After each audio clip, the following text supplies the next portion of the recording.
Hi guys, I'm Liz Woods and I'm here today with Jill Valente. Jill is the mom of three. She's a fitness instructor and health coach. And recently I saw on social media that she is 1,000 days sober and she's here today to share her story with us. Thank you so much for having me. Can we start off just by learning a little bit about your family? Sure. We have three children. My husband, Jeff, and I have one daughter who is almost 14, and then we have identical twin boys who are 10. So I recently saw on social media that you posted that you're 1,000 days sober. Congratulations. That's amazing. Thank you. Can you share a little bit about your journey? How did you start? When was the moment you decided I'm going to be sober? It was December 2019. 2019 was definitely a difficult year, I think, in my household. And I just was not feeling good in any way. And at the last minute, we got Charlie, my dog, on December 30th of that year. And it definitely felt to me like having another child. And I just knew that I had to change some of my habits. And right at the same time, we saw my sister for Christmas Eve, and they were talking about doing dry January. So her and her husband were going to do dry January. And it was this beautiful, just kind of perfect storm of ideal situations that cued me to do dry January. And then that's where the whole journey kind of started. And then I just kept going. I really, I did dry January. It was amazing. And then February came and I just felt no reason to kind of get back into anything. And then obviously March of 2020, COVID hit. So I purposely and consciously recognized that 2020, was going to be this significant year. And there was things that happened for me in 2019 that almost happened to everyone else in 2020. We were kind of home a lot. We didn't, we weren't going out for dinner. We weren't going out anywhere. And alcohol started to kind of define the day. So it was the one consistent, 5 o'clock, let's go. It's happy hour. And I could tell, obviously, that, March 2020 at that point was going to kind of turn into the year I had prior. And I just didn't want to do it again, Jill, would you share about your journey with us? Where have the last 3 years taken you? It's been great. I really, I was definitely a drinker in my 20s, no doubt. I think anyone who knew me in college would have plenty to say about, my drinking. And I lived in an environment where it just felt mandatory, just socially, just every aspect of life felt like it was infiltrated by alcohol. And it never dawned on me to not drink. I didn't drink during my pregnancies, but it just was a part of our culture. And like I said, it just didn't dawn on me to not drink. So taking it on in that way felt different and just brand new. And physically, at the end of 2019, I remember just kind of looking in the mirror and being like, I'm aging myself. I'm just kind of killing myself for no reason, and I didn't like that. And emotionally, it became very apparent that I am, a person that is up and down, and alcohol is just it's like I was lighting myself on fire. So, the happiness, the highs were high, but then the lows were very low. And once I took that out of the equation also, I felt so much better about everything. Everyone tolerates things differently. And for me, it just was remarkable how much less anxious I felt, how the clarity I had was just, really powerful, very painful at times. It's almost like too much. What did I call to someone who's recently, it's like sobriety is just it's a painful amount of clarity. You really have to look at things, and that's difficult, and I think our entire culture hides behind that, and this mommy culture of wine o'clock, and it's become something that can be fine, but I do think at this point in our lives, and I think at this point post-pandemic, we are seeing some shifts because unlike me, and I used to joke, and I think I said to you, I was like literally the only person, or I felt like the only person sober during COVID and during lockdown. It was just me. And I think so many people started equating, being home, being safe, and just taking comfort in a bottle of wine or, eating certain things. And, those habits are easy to pick up and sometimes hard to drop. And now we're starting to see like a different cycle. 2020, everyone was just in survival mode. 2021 was a little different, but 2022, I think a lot of people are realizing that maybe these habits have gone too far, and we're starting to kind of work on ourselves in a different way. Yeah. Jill, on a daily basis, what are some of your coping strategies? How do you deal with the struggle? I am an experienced drinker, and it really, you would be surprised. I only felt that I want to have a drink very rarely, much less than you would anticipate. I don't, I call it those movie scene moments where your husband loses his job and you sit at the bar and order a double Macallan, whatever that is, that moment where you're somebody give me a drink. I need to turn off whatever is kind of happening in reality. And it really only occurred, it's maybe 4 or 5 times a year that I have that deep impulse. The day-to-day, once you're at a certain point of being sober and just feeling so good and sleeping through the night and taking care of yourself and refusing to kind of be derailed and staying on track with eating and being organized and being patient with your children and accountable at work and exercising on a regular basis, all these wonderful things that sometimes accompany sobriety, you're why would I choose, again, volunteer to, drink something that is just gonna make me, not sleep well.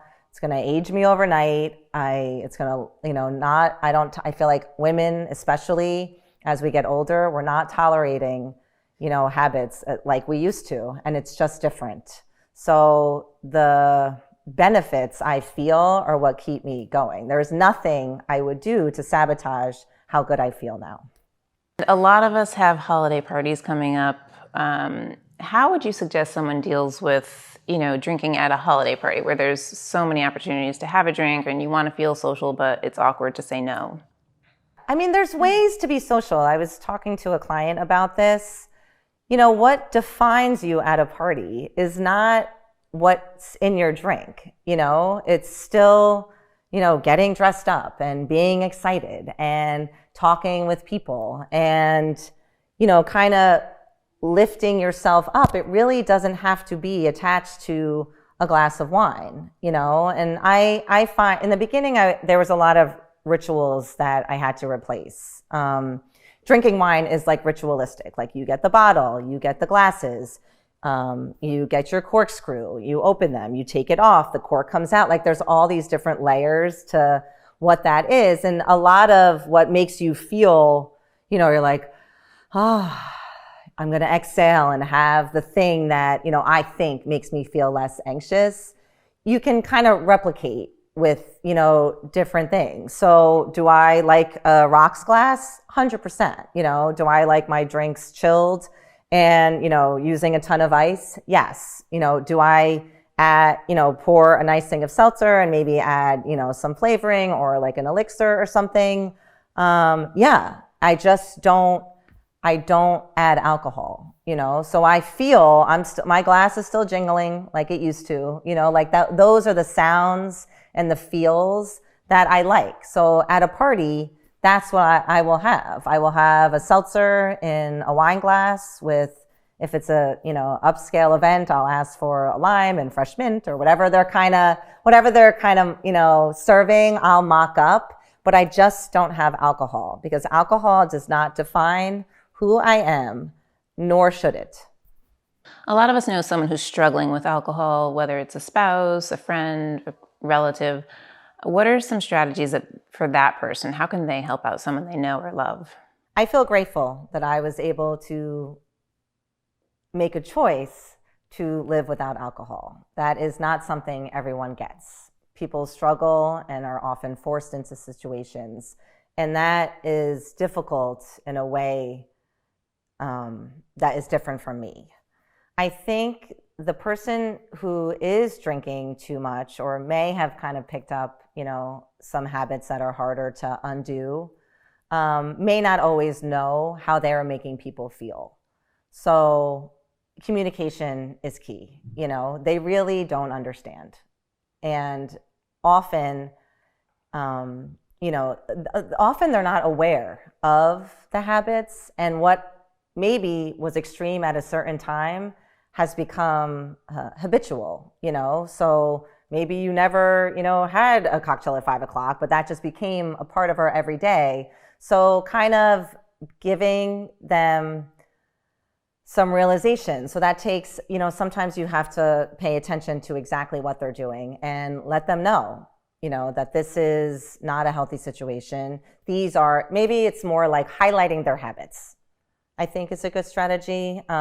Certainly communicating how they're making you feel. If you have a spouse who is always altered, who is at work all day and then comes home and drinks all night, you are in essence a single mom. And being a single mom is difficult enough, but feeling like a single mom in a marriage is also a very uncomfortable place to live.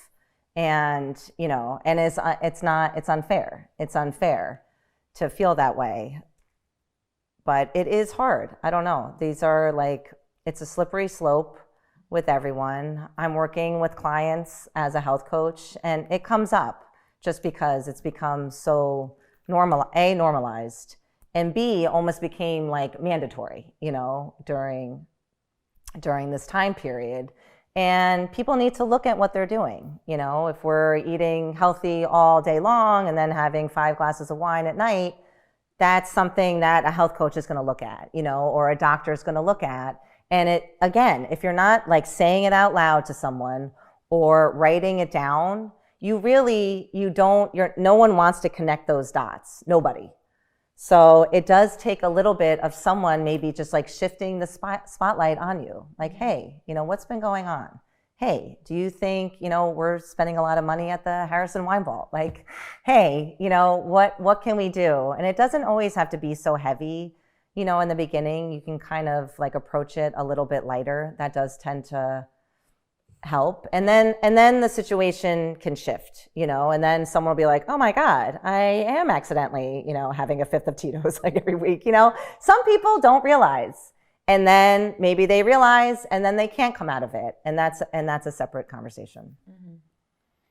And Jill, what would you say over the past 1,000 days, what has been the biggest lesson you've learned? Just that life, you are not sentenced to a life of alcohol. And I think creating a community and finding support and having people notice and sharing stories, it's always sensitive. Whether you drink too much or don't drink at all, or are in a program or are struggling, with whatever, it's very sensitive because it's a mirror, it's a mirror for everyone. So people don't want to talk about it, Some people are fine. They're not affected by alcohol. They're a 1 glass of wine type of person. I was never that person. I don't need to try to see if I'm that person, because I have years of experience that show me that I am not a 1 glass of wine type of person, And I feel just gratitude. I mean, the lesson is just gratitude. Like my eyes were opened up at a time that maybe could have gone a different way. And I'm just grateful for my dog for, forcing me into a situation where I felt like I needed to be extra present. And sometimes I'm grateful for 2020 because I started sober and I was watching everyone else tank around me, and I just didn't want to do that, I just didn't want to do that. Amazing. There's one thing I want to talk about. And then another thing, my daughter's turning 14, and I appreciate and I feel proud.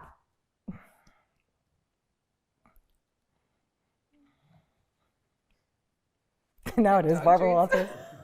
Like rubbing dog treats on you. I like that. I feel proud to lead by example because I know she will start experimenting with alcohol as all high school kids do. And I'm happy to kind of, be so present with her and to show her that you don't necessarily, have to go down a different route. So that part is, that's a gift. That's a gift, Anything else? Because it's a weird time where it's like, do as I say, but not as I do, Yeah. So I don't feel like so hypocritical when I talk to her. And she had a lot to do with my sobriety. When I first stopped drinking, she was very much like, she liked it better.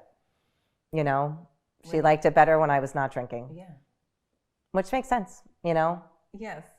You're probably a better mom, more patient. Yeah, more patient. I just, whatever it was, I asked her to specify. I was like, what is it? And I'm like, do you have like bad memory? Like, what is it? And there was nothing that she could pinpoint, but she just liked it better. And she was very tuned into it. And I appreciated that. And I listened, and I definitely wanted to be better for her.